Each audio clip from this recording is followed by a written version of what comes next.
Hello, Betsy. How are you? I'm doing well. How are you, Hiba? I'm doing good. Thank you so much for asking, and thank you so much for taking time out of your very, very busy schedule, I'm sure, to chat with me. Um, you know, we connected, prior to this conversation, but just to kind of recap, we are really through WERC putting a focus on DEI and the role that the global mobility industry as an industry plays in DEI. I think if you look at it from a certain perspective, you would agree that global mobility as an industry wouldn't even exist if it wasn't for diversity and the unique manner in which the industry brings together people from different backgrounds. And a lot of the chatter right now in various different industries and in the news and in some instances, excuse me, politics, is that DEI efforts are almost like a passing fad, right? And so what we want to do is we really want to highlight that DEI is critically important to all industries, particularly the global mobility industry, and then really, talk about what role the industry plays in furthering DEI principles and ensuring that this, initiative or these initiatives remain protected and evolve to the next level. And I really want to start off the conversation first by hearing a little bit about you and your story and some of the challenges that you faced. So, first question to you would be, tell us a little bit about your career path and what led you to law school, and then ultimately what led you to Talent Beyond Boundaries. Sure. Well, thanks so much for having me and for the invitation to join today. I'm an immigration lawyer now, but I was raised in a family of people who don't have connections to immigration or to the law. My extended family are a lot of construction workers and farmers and teachers and pastors. That's kind of what my family does, and I'm from the Midwest. When I was younger, I had the opportunity to live outside the U.S. with my family, who were involved with their church. And that was a really great opportunity for me and my brother to travel outside of the small town where we grew up and to get to see a different part of the world. Um, and I think that really kind of made me interested in things outside the US and in people with different backgrounds. And as a result, I continued to study languages. When I went to college, I studied Arabic. I studied abroad in Jordan in at a time when there were large numbers of people displaced from Iraq as a result of the U.S. military action there. And so I think from young adulthood, I was really exposed to the idea um, that it's a huge benefit to me to know people from different backgrounds, to hear their stories, to be able to travel, and that there's also ramifications for what U.S. government action looks like, and opportunities for me as a U.S. citizen to be involved in responding to humanitarian needs as well. So when people, it sounds like, the experience that you had was very eye-opening. And what I find is when people have an eye-opening experience, there's usually like one or two like key realizations. Either it's like, oh, I didn't know that, we were so similar with so many other cultures, or, Mhm. oh, I didn't realize maybe I wasn't necessarily hearing both sides of the story, Right. that sort of a thing. So, you going from the Midwest to Jordan, working with folks that are displaced from Iraq. I mean, we're talking about two very different cultures and different kind of surroundings. What was your first realization Mhm. that you can remember? Uh, I think one moment that sticks out to me, I don't know if this is the key moment, but one moment, I was volunteering as an English teacher, and I feel like it would almost be more appropriate to put that in quotes because I did not know how to teach English, but Okay. there was a need and an interest to offer English language opportunities in this community center, and I was a native English speaker, and therefore, you know, was was selected. So as a result of that, I got to know some of the students in the class, and to hear their stories. And they were from, across Iraq and from various backgrounds. And a few students were from other countries as well. But a couple of them brought in paperwork that meant very little to me, like looking at the page. But they were in English, and so their question was for me to read it and then explain it in Arabic. And it was paperwork related to their resettlement. And a couple of them had received a notice in English about an interview date to be resettled to the U.S. because they were at risk because they'd worked for the U.S. military. They only received that paperwork in English and as a result had missed their interview dates. And that I think those processes work very differently now. I think there's much better systems in place, but it really stuck out to me that there's this resettlement process and that without assistance navigating that process, people who need that assistance and people who,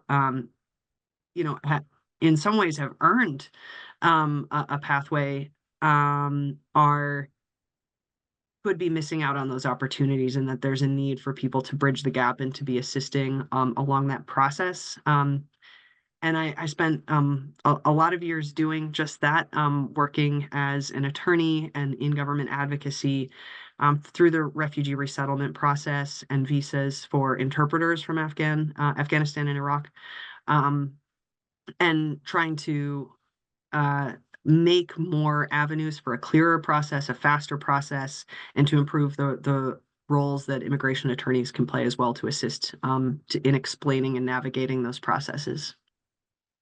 So when you're advocating, or when you currently do as well, but when you started this process of advocating on behalf of displaced people coming from certain regions of the world, were you met with any pushback?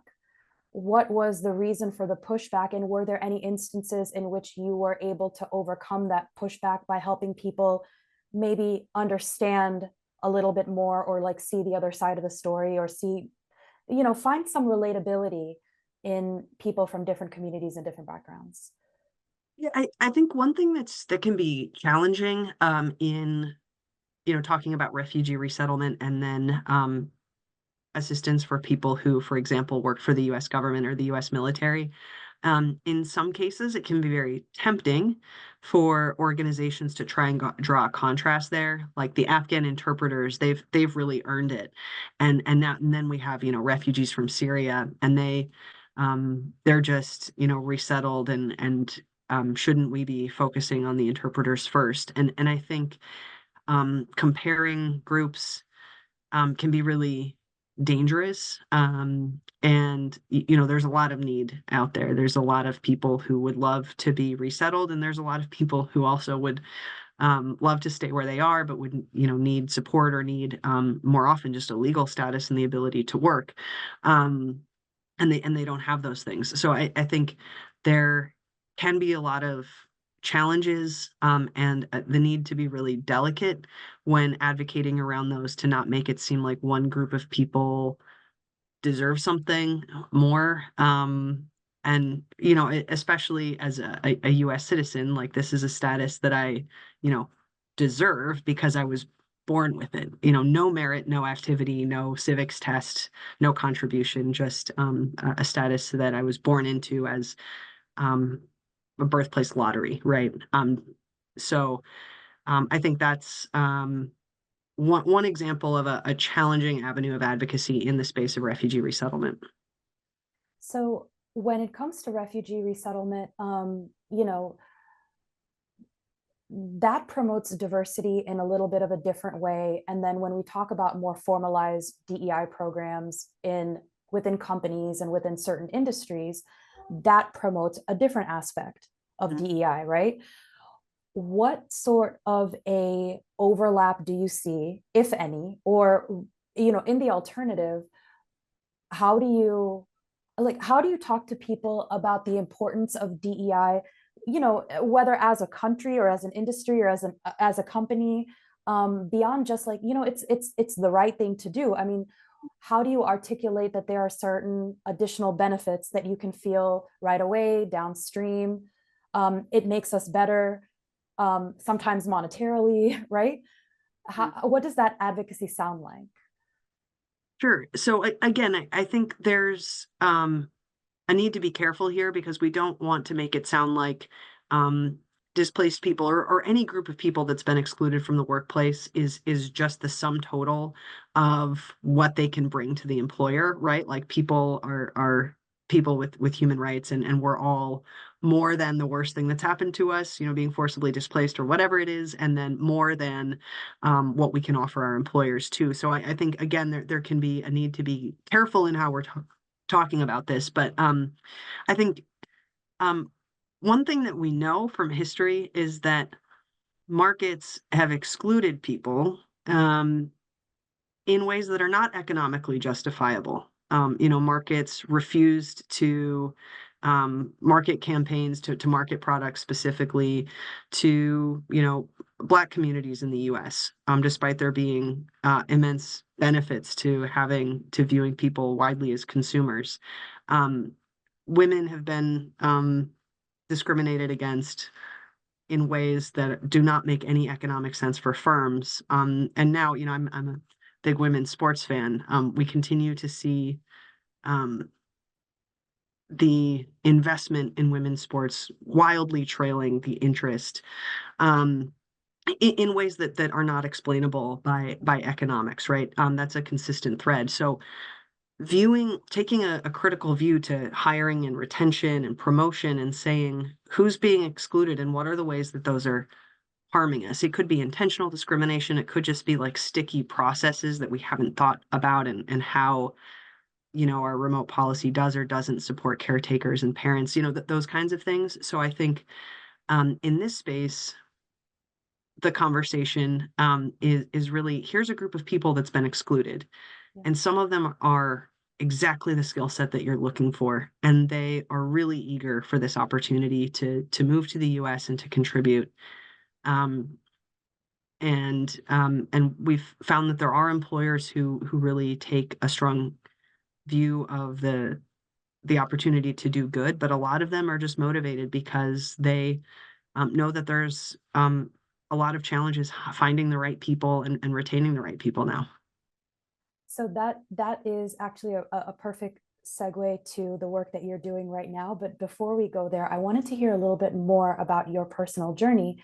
So, you made this decision to become an immigration attorney, but you're really more on the humanitarian side, and I wanted to learn more about just your experiences, in terms of your career, the jobs that you've had, and anything, that you faced as, say, a woman or in general. Tell us a little bit about kind of your experiences. Sure. So yes, you're right. I went to law school and was really interested in working in immigration and refugee space, and was really fortunate to be able to find ways to do that. I think a lot of people have those interests, but finding, the right job can be hard. I worked for about 8 years in several different roles at the International Refugee Assistance Project, or IRAP, and was able to work on a lot of important things. I've already mentioned, doing government advocacy around refugee resettlement and the visa programs for Afghans and Iraqis. Um, was able to kind of overhaul the screening processes and to develop a self-help legal platform that allows people across a whole range of pathways to access accurate and free legal information. So really proud of that work. And then about a little over 2 years ago, made a decision to change and have been at Talent Beyond Boundaries, where I'm the US director. And so we are doing two things here. One is working to build pathways for displaced people to access employment in the US, including through a program called Welcome Corps at Work in partnership with IRC and the State Department. And then actually, doing the job matching, actually connecting refugees outside the US with employers. So that's that. On the side of experiences, I think, I feel like in a lot of ways I've been really fortunate in that I've worked at organizations that are fairly young. And so a lot of the staff are from um, all sorts of different backgrounds and are often younger as I was. So there wasn't the same. I think one of the experiences that I hear really, really commonly for young women in the law is having their expertise questioned, having assumptions made that they're, not an attorney, things like that. And I feel like to a large extent, I was able to avoid that by working at organizations that were led by fairly young women themselves. I mean, there are, of course, moments that spring to mind. I remember shortly after I started being on a call with a prominent advocate who sort of dismissively he was trying to explain like just how much he's been through in his career, and he was like, "Well, what are you, like 30?" And I was 27. um, and I was like, yeah, something like that. And his point was like, by the time you're like my age, you'll have known. And it felt it was a little dismissive, it was like undermining, even when no intent was meant, which is, I think, an important thing to recognize in these conversations. Uh, yeah. So, but I do feel like on the whole, I've had, supportive employers who have embraced people of a range of different ages and skill sets and genders, and found them to be supportive workplaces. Did you ever find yourself in a situation where you yourself weren't necessarily experiencing a microaggression or um, some sort of like implicit bias, but you saw someone else experiencing that? Like, if you see that situation and when you saw that situation, were you able to kind of either step in or lean in and share maybe some suggestions or experience or perspective? So I think these conversations can happen, I think often with external partners. So I've had a lot of Hill meetings with congressional staffers who are, perhaps of a very different background or age or mentality. And so there are certainly um, there was a tactic that I appreciated learning from another experienced advocate, where a congressional staffer said something just completely wild and like arguably offensive, but just sort of completely off the wall.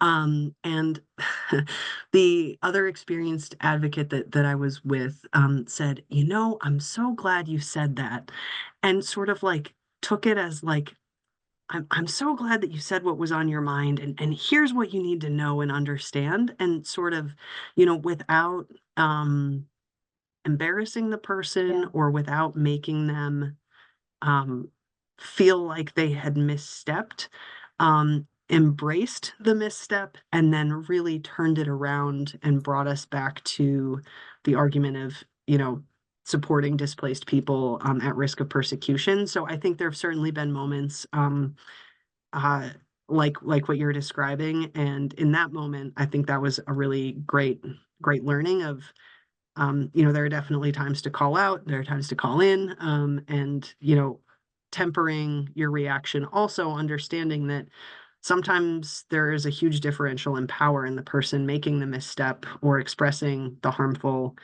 um, thought or remark. There could be ramifications to Yeah. addressing it in the first way that comes to mind. Yeah, that's actually a really good point. In some situations, the power dynamic throws off the ability to, you know, have a conversation or stick up for yourself or even, be an ally. So you do kind of have to sidestep a little bit. Yeah. Um, I wanted you, I wanted to ask you rather about your work at Talent Beyond Boundaries. How did you find this amazing organization? And what sort of work does the organization do? Sure. So, I actually connected with the organization right around the time it was founded. Not as an employee, but as someone who, offered occasional advice or, um, from time to time was available to just kind of give my viewpoint on questions that the organization had about, U.S. immigration or policy matters. So I'd known some of the founders for a long time and came here in 2022 um, for the opportunity to build a refugee labor mobility program in the U.S. So in the U.S. specifically, as I mentioned, we have both advocacy trying to build pathways, but then also operational work. And in the U.S., what that looks like, we're building this program, Welcome Core at Work, which matches U.S. employers with displaced people outside the U.S. It's a free program for employers to participate in, and people enter as refugees. So we have a lot of flexibility to match employers with refugees with skills across a whole range of areas that don't have to be tied to visa categories. So I think it's a great opportunity.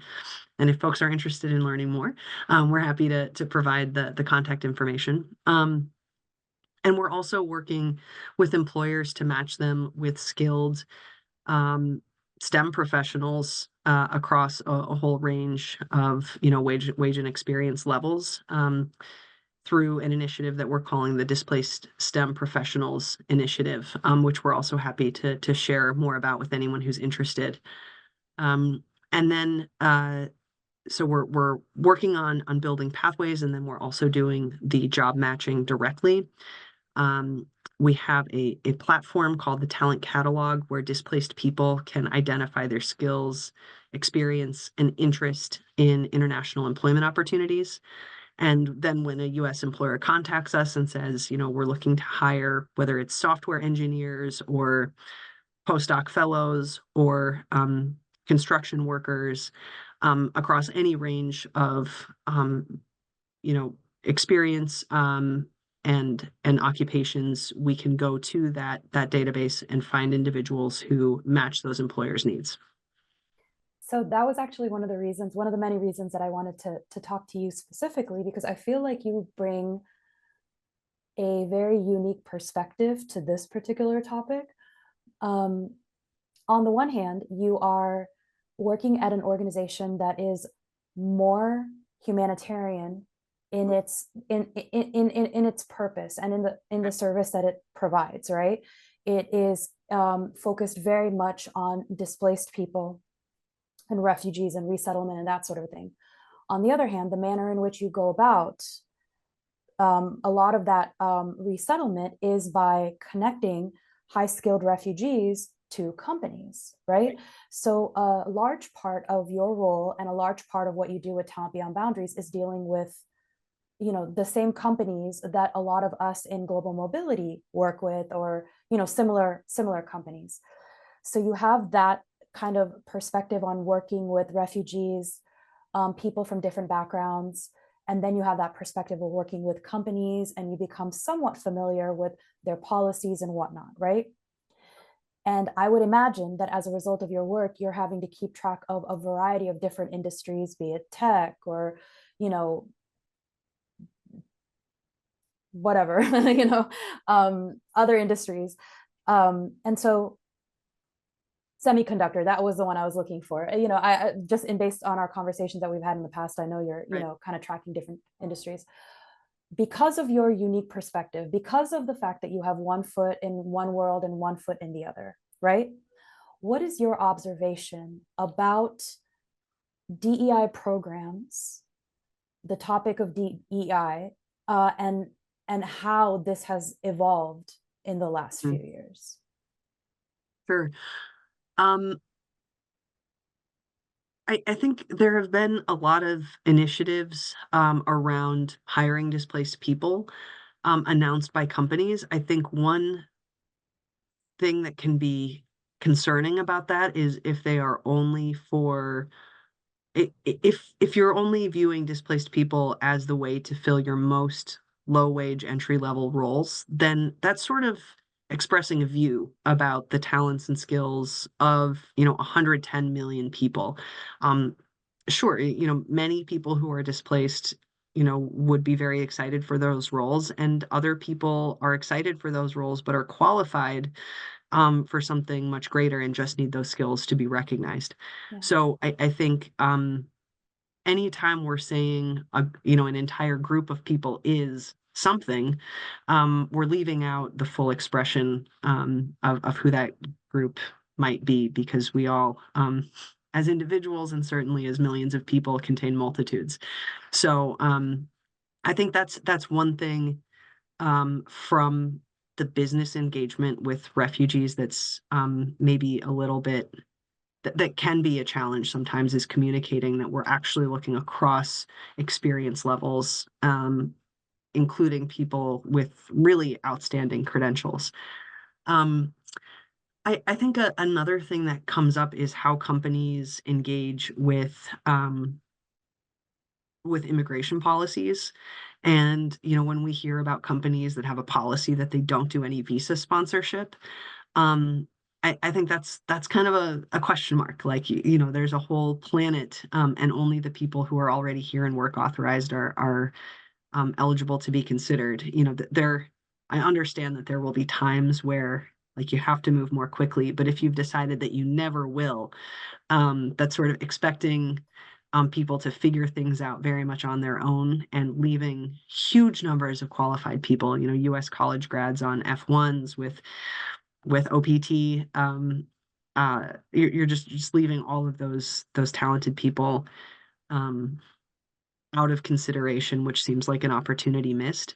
So I think, to me, questions of hiring displaced people, or whether you're willing to hire people who will need visa sponsorship, these are things that fall under the DEI umbrella. And I hope that these are parts of much bigger conversations about how companies are,